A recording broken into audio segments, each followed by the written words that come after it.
in the backyard, guys. Well, we're sitting. Our next guest survived 2 heart transplants, and her new book, My Glory Was I Had Such Friends, celebrates the special group of women who helped her through the second one.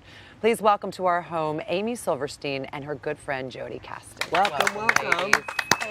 Thank you so much for being here and sharing Great your to be story. here. So, Amy, how many women are in this very special group? There are 9 of them, and they signed onto a spreadsheet and flew out to California, where I had to wait for a heart transplant, and slept by my side on a cot for about 2 months. Even though I've got a great husband, they still came. All right, so let me ask Jody, because from your perspective, how would you characterize these other 8? Each of them are unique and special women, but I think the power in the friendship group was really as a whole and as a group. Which served, obviously. Which served Amy. It was Amy's Yeah. posse that helped her through this. Amy, take us back to what happened. Let's have everybody understand exactly what happened. This was 25 years ago when this journey began, and you were in New York City. Yeah. You were out on a date, Right. and you experienced literally a life crisis. I did. I was with my boyfriend, Scott, at the time, and we knew that my heart wasn't doing well. I had a virus in my heart, but we had no idea it could be something dangerous. And we were at dinner, and I felt my heart doing some crazy stuff, and he raced me to the emergency room.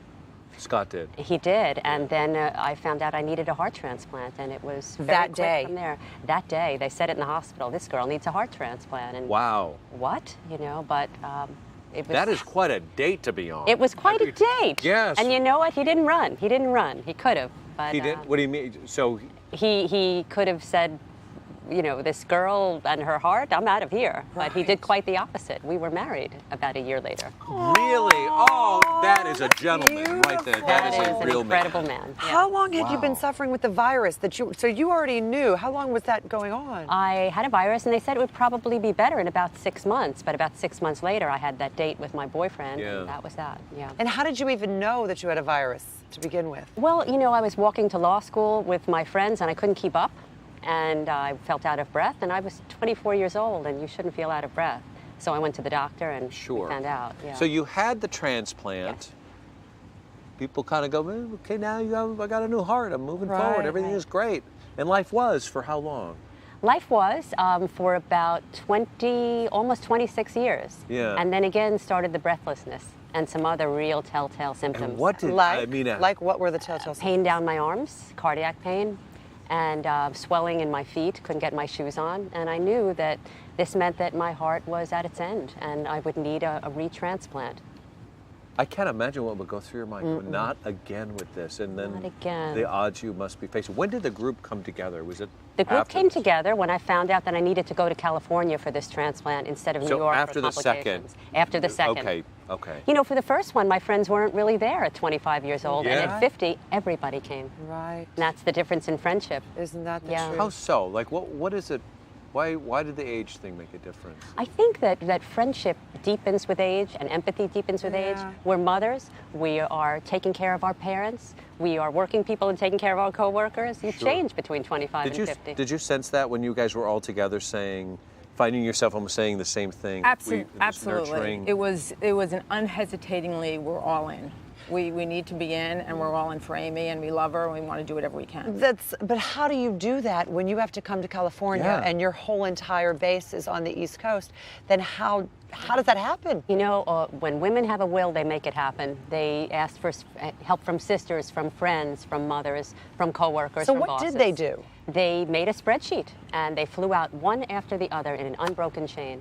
So were you? You're here, or you were? I was the only one that was local. So I was the boots on the ground in Los You were Angeles. here. I was here.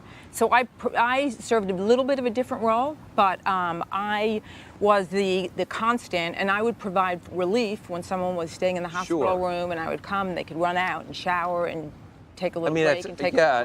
But you, speaking of showering, you also were helping keep Amy. You were washing her hair, and you were Yeah. really All of making her sure. friends did that. It was yes. very hands-on. Yes, very hands-on. But so You were in the hospital for how long? About 2.5 months About waiting. 2.5 Yeah. months. And you're waiting for that heart transplant, and you weren't sure it was ever going to come. It didn't look like it was going to, and I sort of lost hope at one point. They had given me a pacemaker, and I pretty much decided to turn off my pacemaker. The pain was extreme. Hold on. Friends don't let friends turn off pacemakers. No. They tried. What did you guys? Well, We certainly did not want that to be the case, Yeah. but we also respected what Amy had to say, and we knew that these could very well be our final days with Amy. And I think that's one of the reasons the time was so precious among Sure. us. So when did this come down to the wire? Explain to us exactly how close it got. well, I had decided to turn off my pacemaker, and my doctor at Cedars-Sinai asked me, please give me 13 days. And I said, all right, I'll give you 13 days. And are you on a list at this point? I am on a You're list. I'm at the top of the list, You're which at the means top I'm of the sick, very, very sick, with a very short life expectancy. You have to have about a 2-week life expectancy to be on the top of the list.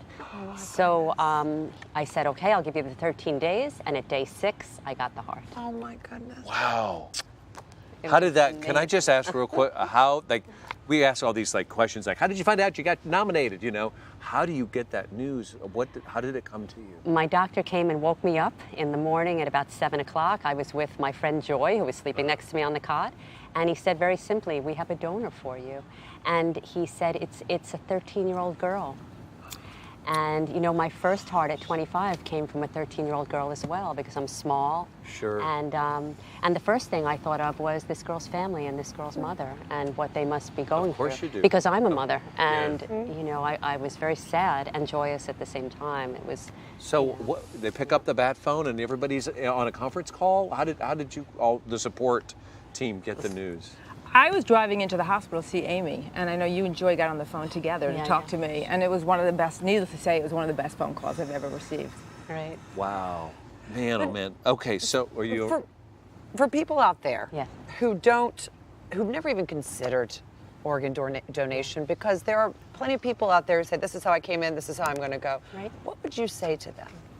Well, organ donation is the most magnificent form of humanity and goodness that I can imagine. That in a time of great grief, you can save so many lives. This 13-year-old girl gave her liver, her kidneys, her lungs. How many lives did she save? Lives of teenagers, most of them, and then the life of a 50-year-old woman, too. Yeah. All of these lives. So no, it's not for everyone, organ donation, but if it is, make your wishes known. You know, you can Sure. sign up on your state's organ donor registry. And the power of friendship? Yes, it was. Incredible. Yeah. I wouldn't have made it. I would not have made it. Without.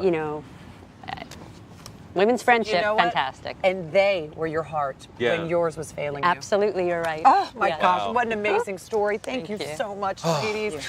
You guys, we are giving away 10 copies of Amy's amazing book. All you have to do is go to our Facebook page for all the details. Fantastic. Don't go away. When we come back, we're spending time with designer Jennifer McGarrigle. Up next, we're going to go on a little trip with some vacation-inspired floral arrangements.